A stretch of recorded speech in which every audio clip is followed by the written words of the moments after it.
Hello, everybody, and welcome to another podcast on the Journey Navigation podcast with me, your host, Gideon. And today we will have a really cool and special guest, Julie Scott, who I met more than 10 years ago, almost, or 10 years ago, almost.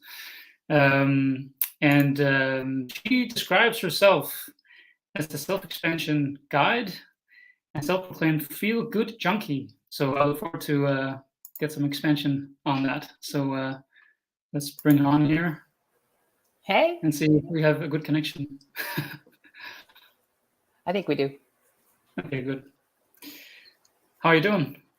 I'm doing awesome. How are you doing? Very well, very well. Thank you for getting on and share your life experience and whatever else we can get to talk about. It's my pleasure. I'm happy to talk to you. After all the years I've known you, this is a pleasure. Yeah. So we met back in when it was 2012, I think, in Mexico. Yeah, Tulum. I was in a bit of a weird time there, but met you and your partner Paul, and I then saw you again in, I think maybe a few months after or something in California for a couple of weeks. Yeah. So I'm kind of looking forward to hear what was before that and maybe also after, because I know maybe a bit more about the after, but I don't know much about the before, I think, or I don't maybe remember much. So maybe that's a good place to start as well, to just what's been happening in your life up until this point, and then Yeah, absolutely. When I met you, I was, I'm 56 now. So I was 44. So Paul and I were pretty new. My relationship with Paul was pretty new.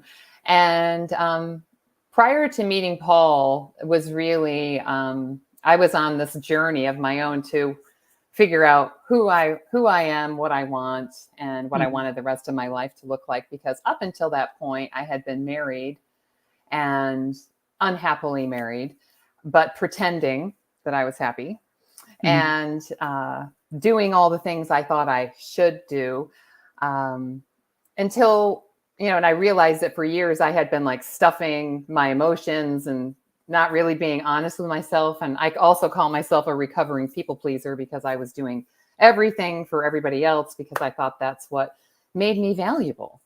And then one day I woke up and I looked around my life and I just thought, is this all there is? It's like, is this it?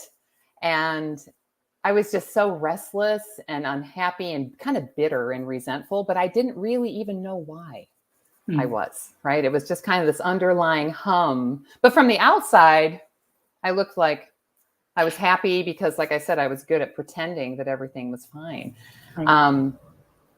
So I ended up throwing a stick of dynamite into my marriage and blew my marriage up, and then kind of went on this crazy 2 or 3 or 4 year time of my life, just trying all kinds of different things, some healthy, some not. And finally, buying and reading any self-help book that I could find just to try and figure out the mystery of me. And piece by piece, I started pulling myself back together. And really, when I met you in Tulum, I met a girl there, a woman, Morgan, who you know. And Morgan and I just, we became acquaintances and friends on Facebook. And then she kind of... I do remember also that I did follow you both, and I think I did follow that transitioner. Right. So she had I had become friends with her and just acquaintances. And then she kind of disappeared. You know how you have a lot of friends on Facebook and you don't keep track of each and every person, right? But I do remember her kind of disappearing for a while. And then she came back onto Facebook, and her pictures that she put up, she just looked vibrant and, just had this light that was shining inside of her. And it wasn't that she lost weight or changed her hair or anything like that. It was just that she just looked different. And it's so much so that I couldn't stop looking at her pictures, and I reached out to her in the Facebook Messenger, and I was like, what is going on with you? And how can I get that for myself? And so it was a little while after that I hired her. She had become a life coach, which is something that she was kind of in her industry anyways, but she went out on her own, and I worked with her as my life coach. And I figured out so many things about myself in just a short 3-month period of time. And during that time that I worked with her, I started coaching myself, because I picked up on it very quickly, because I was hungry for knowledge, and I wanted to unravel the mystery of Julie Scott. And in the process of that, working with her, I realized that, what she was doing and the process that we were going through was kind of like how I had been to other people in my life. Like, I've always been that person that people could come to for what I call non-judgmental advice.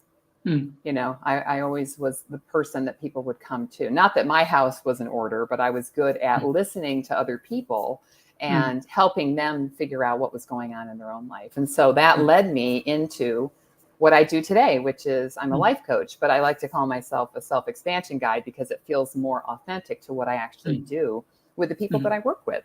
And so that set me off on this other course into this wonderful life that I love now, because I believe everything happens for a reason.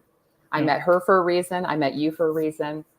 The universe doesn't make any mistakes about what it puts in your path. And so I kind of got a little bit of chills just talking about that, because it is pretty cool if you can always look back and see, oh, that happened for that reason, and that brought me here. And then you can kind of connect the dots and pull that thread through and go, I'm right where I'm supposed to be. I'm right on time, So that's what I've been doing since you and I first met. And I know you've been kind of following me a little bit. So I've been working with primarily women over 50.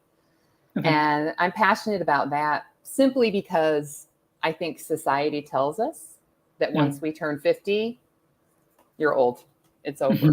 And I'm just like, that is such bullshit. Sorry, I hope I can say that.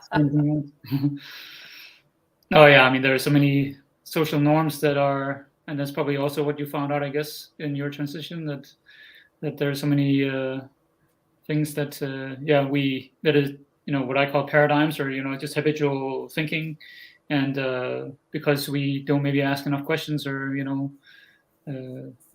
or whatever it is, we get to a point where we begin to sort of maybe start to think for ourselves, really, and begin to discover all these norms are just illusions and whatnot.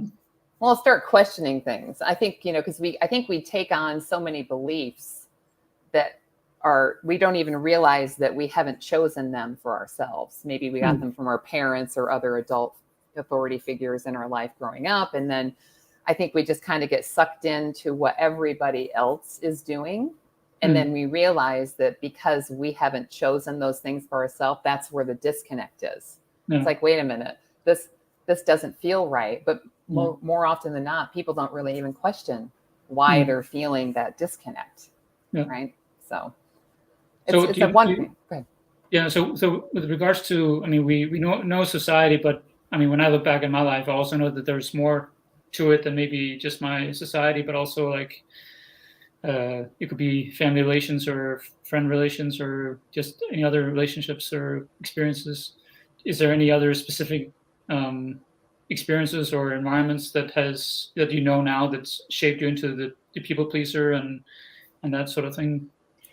Well, I can see now my desire to be liked and loved, because I didn't like or love myself first, right?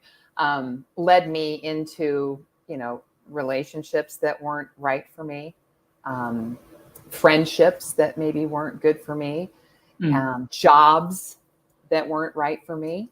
And it's funny because as I've risen my awareness around what it is that I really want and being true to myself and keeping promises to myself more than anything else, I've slowly but surely been weeding out the things in my life that just don't make me feel good, which is why I call myself a feel-good junkie. It's like literally my North Star in life is I want to feel good. I want to feel good. And so that dictates everything from how I take care of my body, how much sleep I get, how much wine I drink or don't drink, the relationships I have with my family, with my partner, the kind of work that I do and the way that I show up for my clients. It's all connected. And I think so often people think, oh, well, that's just how I am in my job, or that's just how I am in my relationship. It's like how you do one thing is how you do all things. And the more that we can recognize that we're the same person everywhere, although we may not swear, for example, at work, I mean, we're still the same person on the inside. So I think that's probably what's happened for me. I've just really weeded out what doesn't make me feel good. And the more I go after that, everything in my life just seems to work out. Like I even have a saying, everything is always working out for me. It just is. And it's such a great thing when you just let go and just follow what you really love or what brings you joy. Or, I mean, people say that all the time. And I mean, and it wasn't until I put it into practice that I was like, oh, that's the answer. And it can't be that easy, but it actually is that easy. Yeah, we have to be in a vibration to attract what is, on that same frequency. Right. Yeah, and I guess the sad thing is that if we're not aware of when we are in a negative vibration, if we're not aware of that, then we attract things that we don't know why we attract, and we don't know how we can change it, right? Well, and I think I understand what you're saying, because, and this is something that the very conversation that I just had with a client, she's like, wondering why her life is the way that it is. And I'm constantly bringing her back to herself, because she always wants to blame it on things outside of her. And there are so many things out here that we have no control over. Yeah. And the only thing we have control over is us, right? But again, it can't be that easy. But I think by just, if you recognize a area of your life that you're not happy, that's an indication of a story that you're telling yourself that's keeping you stuck in that part of your life. So, yeah. Human beings are fascinating. Yeah. And especially when we stay curious,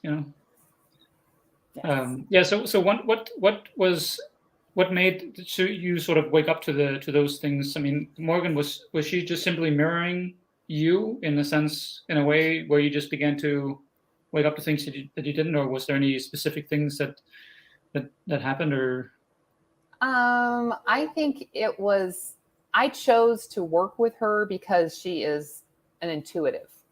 Okay.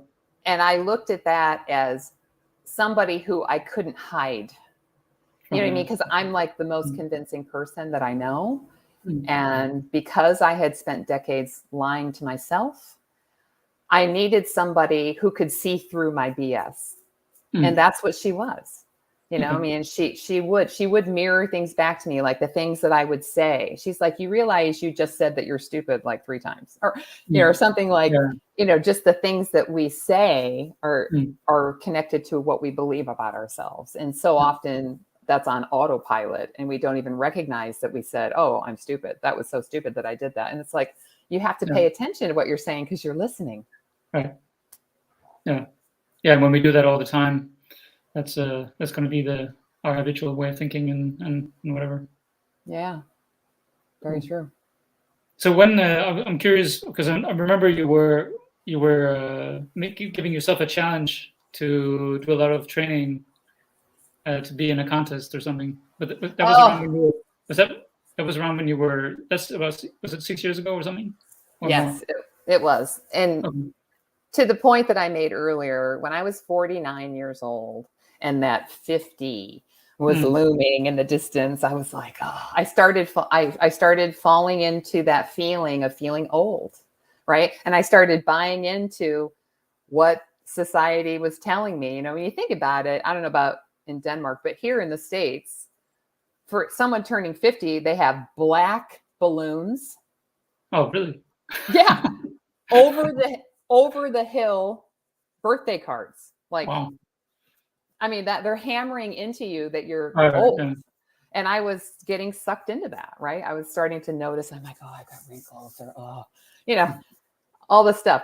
Yeah. And I remember I was working out at this gym, and there was a woman, Joanne, she was just an acquaintance, and sometimes we'd be there at the same time. And then I didn't see her for several months. And then I saw her again, and her body was like, I was like, whoa, what are you doing? And she's like, I'm training for a bikini competition. And I'm like, what's that? And so then I went home and I Googled it, and I was like, oh my God. I mean, it was just to look, I mean, it's kind of like bodybuilding. And and during those competitions, all types of bodybuilding is everybody's competing all at the same time in different classes, right? So there's bodybuilding, there's this, the bikini portion is more like very cut, low body fat, just very tight. And when you stand, your body's supposed to look like an X. It's like, oh, okay, no problem. So I asked her, I said, and I had been calling myself an old lady at this point. And I'm like, does it matter how old you are? Can an old lady join this? And she's like, yeah, anybody can do it at any age. And I was like, oh. And so I thought about it. And for me, I've learned that things that are scary and exciting, I got to go for that. Like if it makes my heart pound and it's scary, it's like, oh, it's like, I know I'm going to grow. And so I jumped into that, and I was like, I'm going to do this for my 50th birthday to give 50 the proverbial middle finger. Yeah. So I did. I trained for this thing, and I was all in. I really was. And it was one of the best experiences of my life, because yes, I thought I was going to die because it was so scary. I mean, think about it. I mean, for the ladies that may be listening, it's like, just imagine you're in a bikini on a stage under bright lights to be judged. Yeah, I want to do that. But yeah, but what so many things came out of that. Like, first of all, I still look back on that and I go, if I can do that, I can do anything. Yeah. And second of all, it really helped me to figure out my body, because it forced me to pay attention to what worked and what didn't work for my body. And it changed my body for ever since. I mean, I literally have not dieted since then. I have not. I figured out, and I actually did a second competition a year after that, because I didn't win anything the first time, and of course my sense of competition kicked in. I'm like, I've got to win.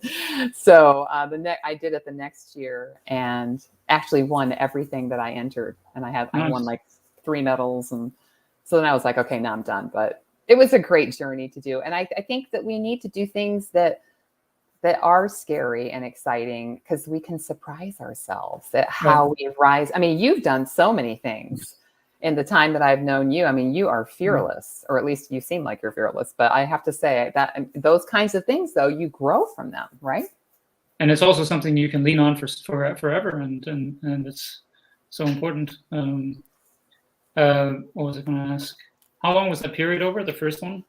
How long? How long did I train for it? I trained for the first one for 5 months. And then the next one was within a 10-month period after that. So I just kind of like maintained. And then I hit it hard for like the last 8 weeks prior to that next one. Because you can't really sustain that kind of physique. It's just not healthy for you. But I did it all naturally. I didn't take any crazy fat burning, whatever. But I just learned my body. I figured out what works and what doesn't work, what makes me feel good, what makes me sleep good, how much to rest, how much to hit it, and it was really cool. And I taught women for a couple of years after that around releasing weight, because I'm a firm believer in our bodies are always communicating with us. Yes. And it tells us everything we need to know about what's really going on for us. It's just whether or not we pay attention. Is that a good motivation, you think, that to do a lot of training to get to know your body rather than like maybe a specific goal, or is that too vague? No, I think that I think it's a good idea to have a goal because, and I also think it has to be something that is, time bound. But at the same time, there's the other part of me that believes that, because the diet industry is so damaging for women in general, because, and the idea of losing weight, to me, you can, if you lose it, you can go find it. If you release it, then you've made the agreement with your body that you no longer have a reason to hold that weight. And so much of why we hold weight is that stuffed, stagnant emotion that we push down for years, trying to look strong or trying to be what we think we should be. And it's more than I'm a believer in really just taking the time to learn your body so that you can actually never have to diet again. And if it takes you a year or 2 years to get to a weight that you are comfortable at, and then never have to diet again, why not? But we live in a society where it's like, I want my video right now, right? I want my weight loss right now. It's like, it took you 25, 30 years to gain this weight and get to this point. If it takes you a year or 2 years to get it back to where you want to be and where you physically feel your best, it's like, that's the better goal to have. So I hope I answered that question. Yeah, but I like the outcome of knowing your body so well that you don't have to research, or something. I like that idea, because that's a really nice outcome, because that is so long term that that you just know that that's really ingrained in you. Yeah, it's like a lifestyle change. Like I had I'll just share this example, but I had this, I'm all about just small improvements. And whenever you make an improvement, it has to be something that you can do for the rest of your life. And if you can't say to yourself, I can do this improvement for the rest of my life, then it's too big. Yeah. And I had a gal that was like, I can't stop eating ice cream out of the carton every night. And I'm like, what's a small improvement? She's like, well, I need to stop eating ice cream altogether. I'm like, that's not a small improvement. That's a punishment. That's a restriction. And that's what's going to make you want it even more. And I asked her, I'm like, can you maybe put the ice cream in a bowl for the rest of your life?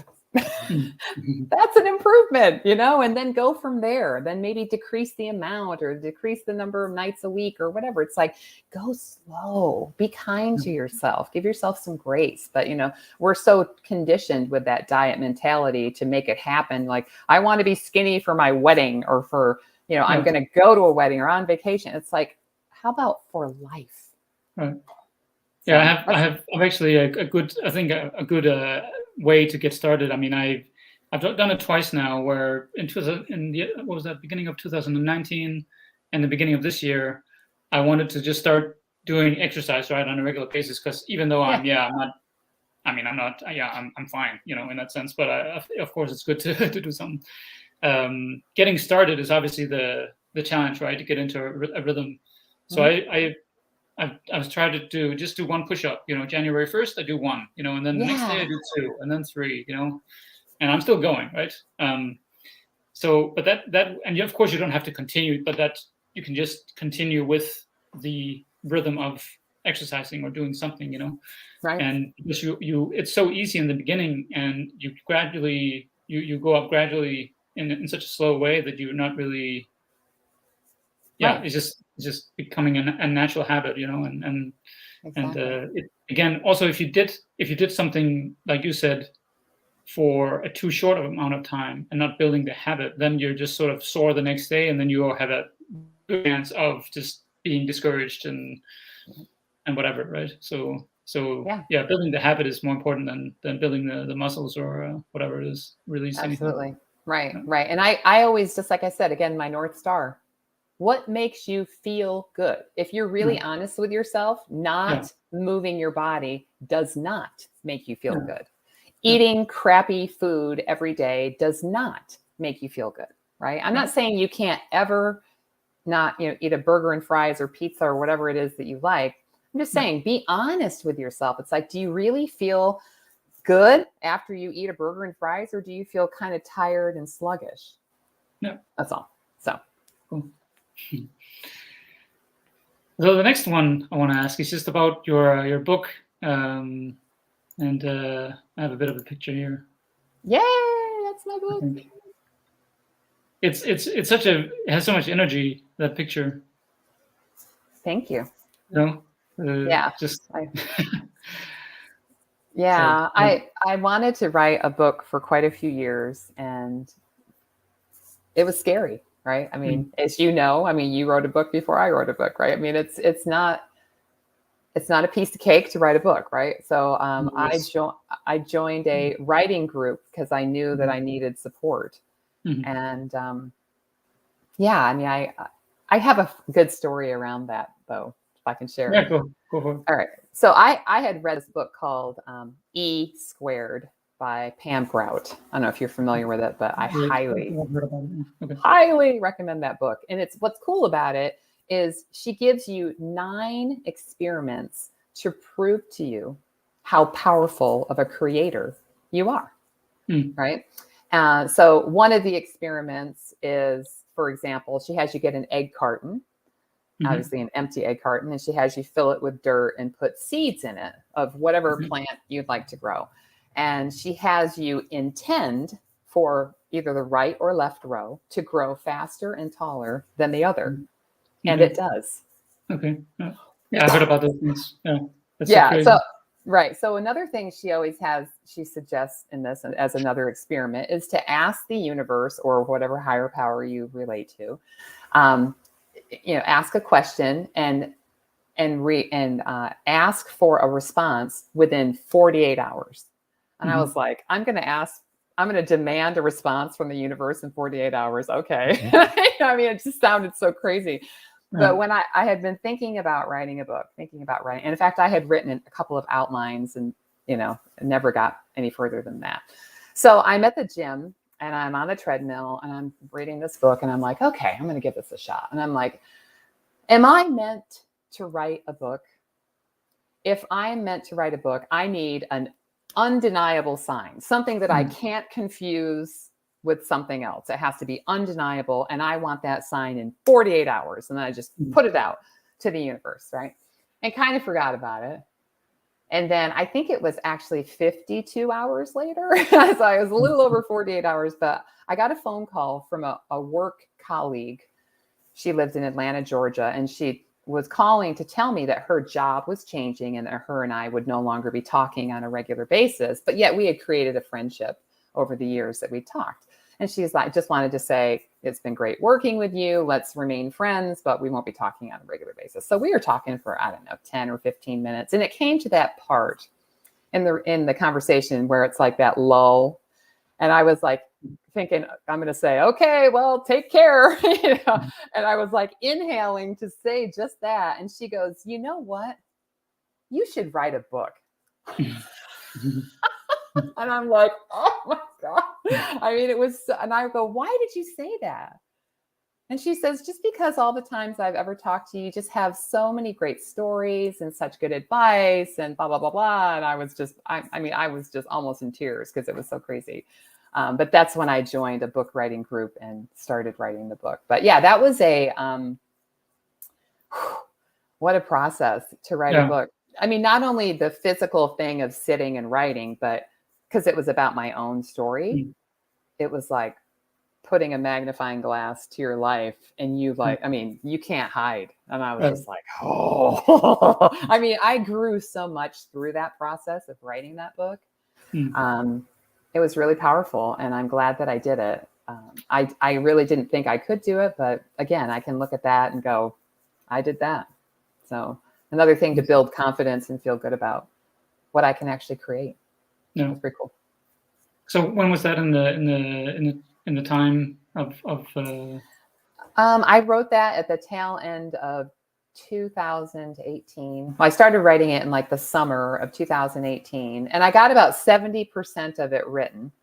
Okay. And then my book coach was like, send out the pieces and the chunks that you're the most proud of for early testimonials, right? So I did that and I sent it out to, 15 women or so. And I was a nervous wreck sending those chunks out, right? I was like, oh, because it was raw and real and my story, right? And I sent it out and I barely slept that night. I was just like, oh. And I got up the next morning and I had all of these emails from, or maybe it was 2 days later, but a few of the women came back and they're like, it's awesome. I can't wait to read the rest. It's so great. It's so great. And then the following morning, I got up and my whole lower back was out. I mean, I couldn't wash my face without my elbows in the sink. And I had done nothing to create that physically for myself. So I realized it was all in my head, but it took me 6 months to figure that out, because literally for 6 months after that, I didn't work on my book at all. Okay.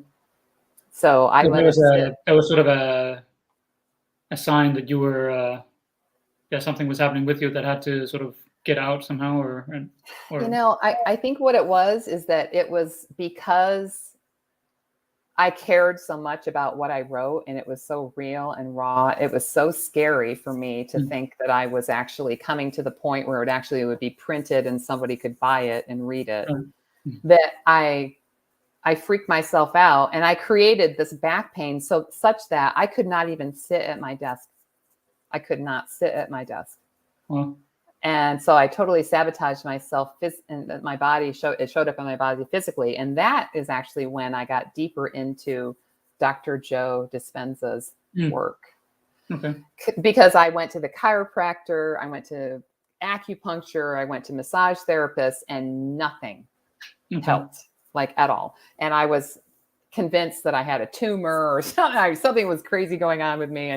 And then I started doing his meditations, and in particular his breathing techniques in the beginning of his meditations. And I consistently did them for 2 weeks, and I healed my back. Wow. And that's when I was like, wow. I mean, and then that took me into a whole other, and again, that happened so that I could deepen my understanding and belief in my power to heal my own body. And it led me to his work. And, you know, just like I said, I can see how things have happened in my life to take me to right where I am right now. So yeah, but I eventually, once I healed my back, within 2 months, I finished the book and published it. So it came out in about the late summer of 2019. Awesome. What hasn't made you call, why did you name the book what you did? The title? Because I feel like I spent, you know, a good 50 years of my life, you know, doing everything for everyone else and not much for myself. And so I felt like this time it's about me, you know, this time it's about you. So that's kind of like the feeling that I had around it. And it's also, actually, I had come up with that because my business name is It's About Time, Baby. Yeah, I have it here. Right. And then my tagline became, and this time it's about you. And so when I was thinking about titles, I'm like, that tagline has always felt so powerful for me that I made that the title of the book. And then looking at, once the book kind of came together, I realized that there was like, the beginning section was kind of like my history from when I was a child up until, you know, I was in my late 40s. And so that was the first half of the book. And I uncovered all of my no, I can't beliefs. And then the second half of the book is me rewriting all those beliefs into yes, I can. Awesome. XYZ. So it really came together nicely that way for me, because that's probably one of the hardest things to do, is figuring out how to organize your book. Yes. So preaching to the choir here, I know. When you start to write a book, you wonder why you started. Amen. I've started my bigger book. The first one was not, I mean, it was a very thin one. It was just sort of like, okay, that came out of me, you know, okay, that happened. And now I'm literally closing out a cycle in my life. The last, 36 plus years, I was out on this long walk in 2020 through Europe. Yeah. And since then, it's just been, and this book is going to be very different. So yeah, it's a bigger project. Writing is it's so challenging. Writing, it's it takes work. And dedication and commitment and consistency. And I think that's, the thing for me. It was like I wrote that book while I was still working a full-time job. Oh, okay. Well, And so I was writing on my lunch hour, a little bit in the evening, but mostly on the weekends. I was writing that book. So I only had a certain amount of time to do it. But yeah, I mean, I really wanted to make that happen. So you had a certain amount of time, you said? Or because of a goal or because of the book club or? No, well, I mean, yeah, the book club, yes. But I didn't complete it during the time that we were working in the book club. I got it like 70 or 80% of the way. And then I had the back thing, and then that took me in another direction, but then I came back around to it and then completed it. So, Okay. Yeah. Awesome. Yeah. Yeah. It's a deep journey. Yeah. But a valuable one. Another one of the ones where you can look back and say, okay, I can lean on that. Yeah, absolutely. And it's funny too. Here's another thing that I want to bring up, because I see this, like my clients or me in my rearview mirror, like every single time. We have so many things in common. And one of the things that I noticed about myself with regards to my book is, once it was out and, the initial excitement of the book launch and all that's like over, I kind of put it aside, and I'm like, yeah, I wrote a book, whatever, and like, even, and I have a thriving Facebook group. It's got over 7,000 women in it. And, Nice. and I named it, I had another name, but I changed it to, this time it's about you, because a friend of mine who's also a coach, she's like, why aren't you promoting your book? And I'm like, oh, it's so 2019. And she's like, are you crazy? She's like, there are so many people who would benefit from reading your story. And just because it's not current now for you, there are many people who are back where you were who could use that to get them forward to a new place. And I'm like, no, you're right. And so, but I think we're famous for not recognizing our wins. All we focus on is what's not working. It's like, we have to take the time to go back and say, hey, I did that. I did that. I did that. I did that. And draw strength from that and take it forward with us. If that makes sense. Yeah. Yeah. Cool. So how do you work with or how did you actually get started then? So I guess, was the book so that was sort of a launch to everything you're doing now, kind of thing? Or No, I started coaching in 2016, the tail end of 2016. Okay. And I coached people for, I think, about a year. I coached 10 people over the course of my first year. And then I got caught up in, maybe I should get certified. And then I talked myself into getting certified. And, I'm not saying it's good or bad, but it did slow me down a little bit, just because then I thought, instead of working from my intuition and what my gut was telling me that somebody needed, I got caught up in my head. Am I doing it right? Am I following the formula that I was taught, And so I ended up having to kind of take what I need and leave the rest behind. And then I picked it back up again. So I went through my coaching thing in 2017. And then 2018, I started writing the book in 19. But I mean, I was coaching people throughout that time. But then I went full time into my coaching practice in the beginning of 2020. Okay. Yeah. Cool. And then, of course, the pandemic happened. So, there's that. But I guess that didn't hurt much in terms of, I guess it's mostly online, or? It is. But I had a business model that was built on in-person workshops. So I had the rug pulled out from under me. So I had to kind of regroup and find a new way of, gathering people and getting, opportunities to work with new people. Okay. Yeah. Cool. Well, so you got back to that again then, or? I'm just starting to put together some in-person workshops here in the Coachella Valley where I live. So yeah, I think I love meeting people in person. I mean, this is great too, but I think there's something about that human connection of being in the same room with someone's energy that I love. And so, but yeah, I mean, like I said, I do even if I do meet someone in person and they decide that, we collectively decide that we're a good match to work together, we'll still do our weekly or bi-weekly calls over Zoom. Okay. Just because it's more convenient for everybody, especially if they don't live near me. Or so. Yeah. Okay. Cool. Yeah. So you have a couple of things on your website, which is you have your you still do training coaching as well, or? As far as, you mean for physical training? Is that Yeah, your I point? just see you have some like a training home workout. Yeah, that's Um, I've created a number of free resources for people, mhm, and I haven't let go of the ones that, because as I grow and change, my business grows and changes, and I was working, as I said earlier, with women around releasing weight for a few years. okay. And I've just found that my calling or my purpose I feel more drawn to talking to women about opening up to possibilities.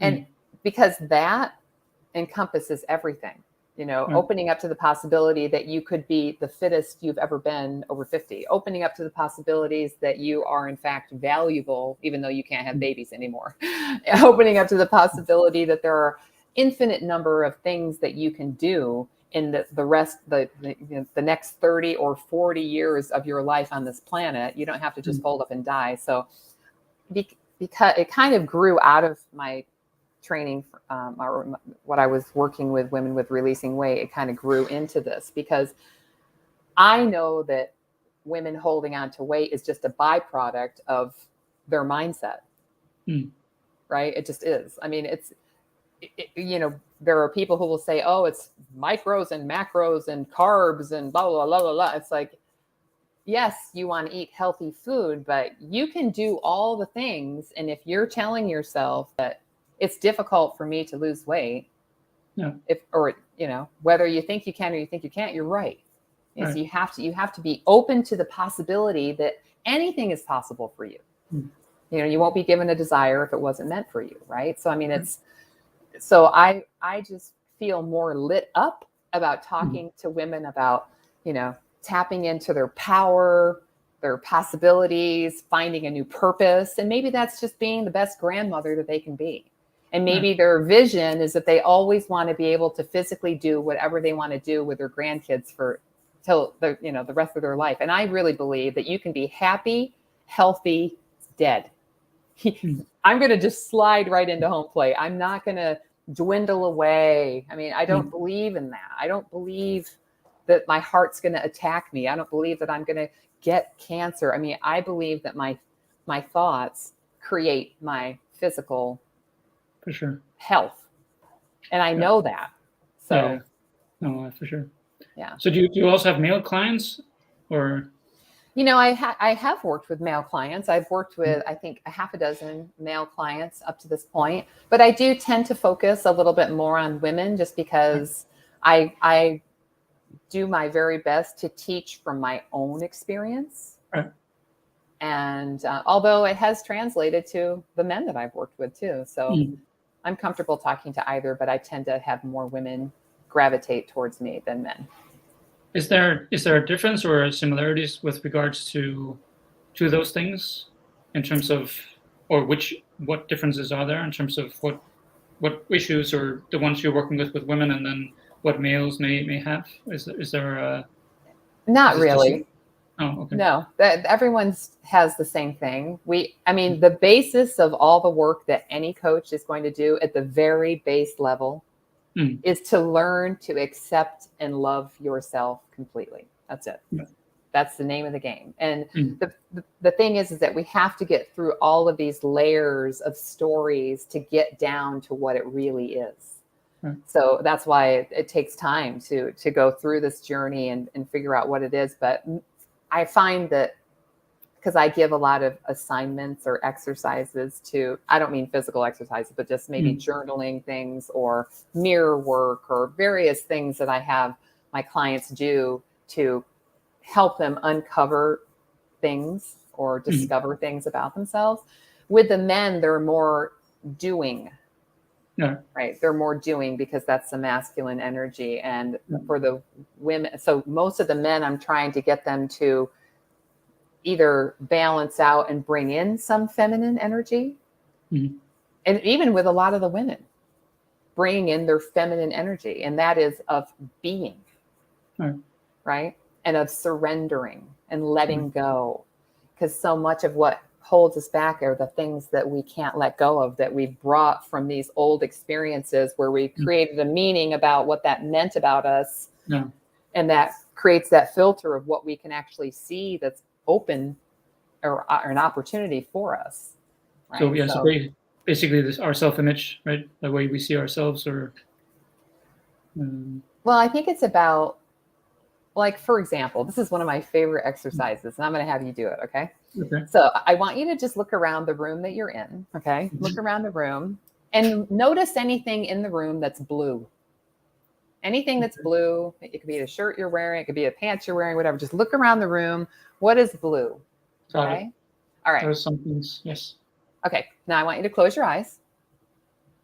And I want you to tell me what in the room is red. The wall. I'm just saying, though, it's like the point is you weren't looking for red. Right. You were looking for blue. And it's just, that's exactly how our brains work. It's like, if you're looking for what is wrong, you're going to find what's wrong. If you think the world is filled with crappy people, then that's what you're going to find. If you think there are no good women in the world, that's what you're going to find, right? Yeah. So it's like, if you're looking for the things that you actually want, then you find them because they are there. It's just that filter that your subconscious throws up to keep you safe is filtering out all of the things that you really want because you're not focused or paying attention or wanting to find them. So that's a very simple, easy to understand little exercise. Yeah. That's cool. You can use it. Oh, no, I probably will. I hope you do. Well, is there anything else that you feel like sharing in terms of what you're doing, or because I'm assuming you're doing a little bit of different. I mean, a little bit outside of your coaching, or are you doing anything else than? Yeah, I mean, I do a lot of other things. I mean, I have, I have a really strong meditation practice. I mean, and I did go to one of Dr. Joe's week-long advanced retreats, as you know, in January. So I have a really strong meditation practice that I love. I love talking about it. I look forward to doing it every day. I love to exercise and I sing. I actually sing in an a cappella chorus here in the Coachella Valley. And so I do that. And Paul and I have been doing quite a bit of traveling. In fact, this summer, we are going to Machu Picchu, Peru. So we're going for 2 weeks at the end of July. So I'm really looking forward to that. So yeah, I mean, I'm allowing myself to do so many things that I never used to do. Like I never used to travel much because my ex-husband never wanted to leave the United States. So Paul is a traveler. He's perfect for me. But yeah, so that's what's going on for me. Awesome. I was hoping you were going to say Jamaica, because that's where I'm going. You're moving there? We are intending to go there. Yeah, but I'm actually heading there because my writing mentor is living out there, so I'm gonna go out there and hopefully get moving with my book more. So. Well, when you're there, guess who's going to come and visit you? Okay. Well, we'll be there. I'm not kidding. June and September, and then hopefully during that time we will find a way to stick around. So yeah. You could definitely live in a worse place. I love the Caribbean in general, and it's just a beautiful area. So, I mean, there's so many beautiful places around there. So, but you've probably been more around there than I have. I haven't really been to in Mexico and Costa Rica, and that's about it almost. Yeah, I've not been to Jamaica in particular, but I've been to St. Martin. I've been to where else have I been there? Another island there. I can't think of the name of it. But anyways, I've been in and around the Caribbean, obviously Tulum, Belize, all that areas. It's all very tropical and beautiful. I love it. Yeah, cool. Yeah. Awesome. I don't know if there's anything you would feel like sharing more of, or if there's anything you would like to tell people about. Sure. If anybody's interested in what I'm up to on a regular basis, you can check out my Facebook group. It is for women over 50. So if you're not a woman over 50, then you can go to my website. But my Facebook group is called Women Over 50. It's time. And this time it's about you. And so there's where I drop a lot of goodness. I do trainings, free trainings in there. I'm also, like I said, my website, you can certainly check that out. I've got my website, it's abouttimebaby.com. And there you can download some of my free resources. And I actually have a new one that I would like to share, and I'll send you the link so that you can put it in the notes under this.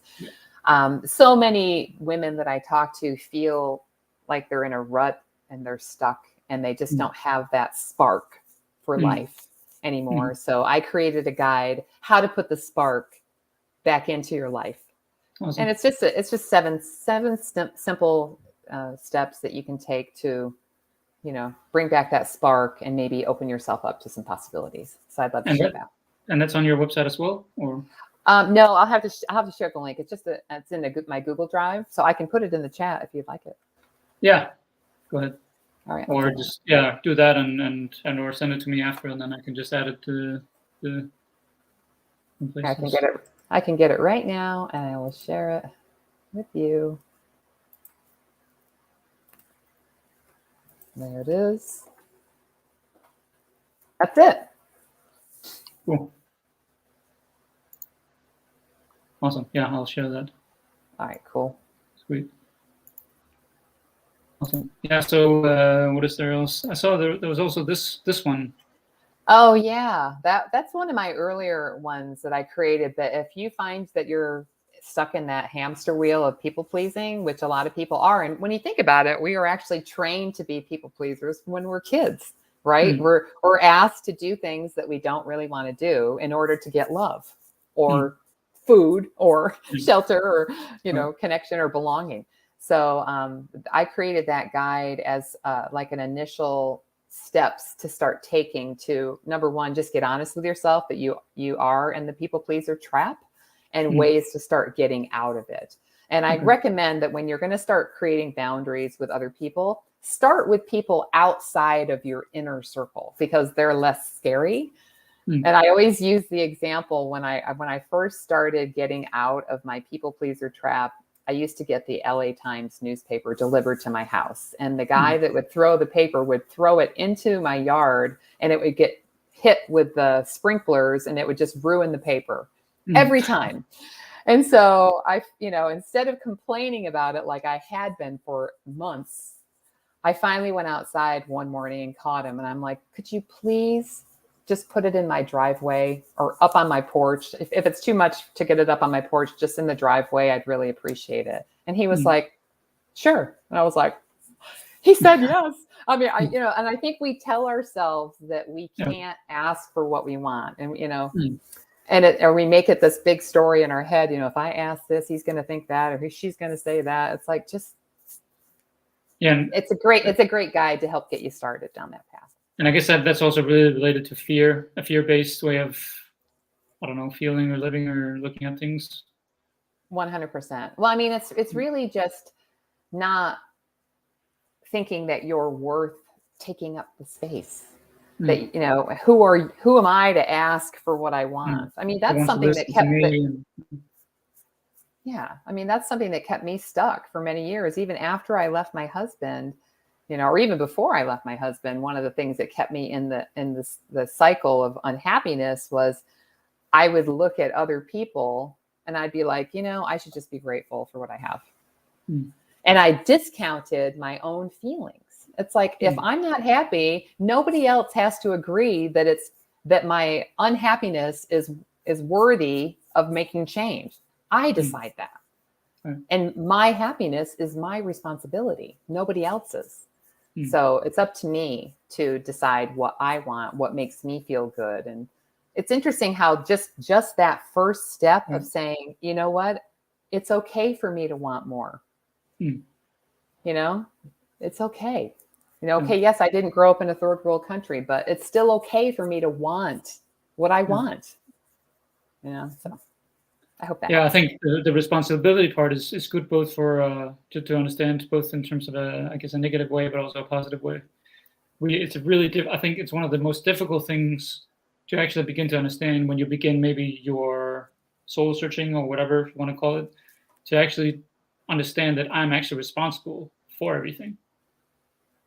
I mean, Yes. I'm not responsible for what I can control, in the world, but I am actually responsible for how I look at that, and for how I think about that, how I feel about that, and what I do about it. Right. That's a very, very, it's almost opposite to everything we know, or I have been told. agree. And I also see so many men and women trying to manage other Mm. people's feelings. Yeah, It's like, yeah. That you speak in a certain way for them not to react in a certain way, and right. yeah. And that makes us not be authentic, Mm. and say, because the thing, and I think what it is because we don't speak what's true for us for so long, when it finally does come out, it comes out of anger Mm. and frustration. But if you just make it a practice to say what is true for you and just run it through the filter of love, it's like, Mm. how can I say this in a loving way? Because there is a way to say it that's loving. And if even if you, and it doesn't guarantee that the other person still isn't going to react. Mm. However, if you know that you came to that conversation and presented what you needed to say that was true for you through love, Mm. then your side of the street is clean. You've Right. taken care of your part of the responsibility. Now it's up to them to decide how they want to react or respond. Mm. And then you And can also that's, respond easier, right? Already. Then. yeah, exactly. Yeah. I've been dealing with that. I mean, I've been very fighting, been resisting a lot of things in my life, and it's first within the last 2 years that I've really begun to actually feel that first of all, making the decision that I really need to do something to calm down, because I've had this, habitual way of reacting to things. But when you get to a point where you actually are calm, it makes everything easier. It's like, oh, I'm calm, then these things doesn't actually happen. These typical negative, reactive, whatever things. Yeah, so true. I mean, I think that's part of what makes life hard is our resistance of it. Mm. And again, it comes back to, I don't like that. I don't like that. I don't like her. I don't like him. I don't like the way they did that. I don't like the way this house looks. I don't like my job. I don't like, it's like, what do you like? Mm. Right? What is working, and put your energy and focus into that. And then that's what will grow. Mm. And of course, it will take you to that higher vibration and send out that energy to the universe of the things that you want, so that you can get more of that from the law of attraction. It's like, it's all connected. Yeah. Once you figure that, once you really get that knowing, you fall in love with life. Yeah. You really do. Maybe that's a good one to end on. Yeah, let's fall in love with life every day. Well, for anybody who wants to check out all that Julie is doing, go to her website. I will post the links that she mentioned in the show notes, the different places. And then, people can take you up on whatever they need assistance with or whatever they feel attracted to. Cool. Thank you so much for having me on. I really appreciate it. Thank you for talking to me. My pleasure. And I'll talk to you soon. All right. Bye-bye. Ciao.